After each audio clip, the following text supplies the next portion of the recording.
बोले खाटू श्याम महाराज की जय। नमस्कार प्रिय भक्तों, आज हम शीश के दानी भगवान बर्बरीक खाटू श्याम जी महाराज का एक ऐसा प्रभावशाली मंत्र लेकर आए हैं।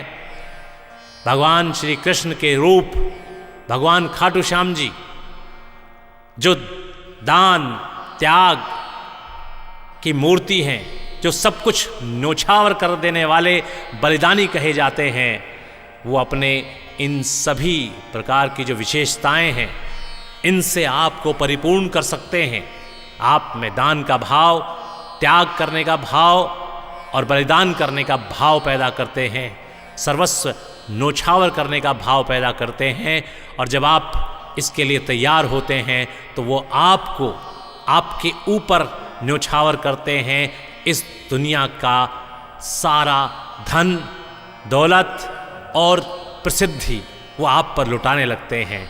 वो आपको भी पूर्ण रूप से इस दुनिया का सबसे श्रेष्ठ व्यक्ति बनाने का प्रयास करते हैं। यही है शीश के दानी खाटू श्याम जी की महिमा।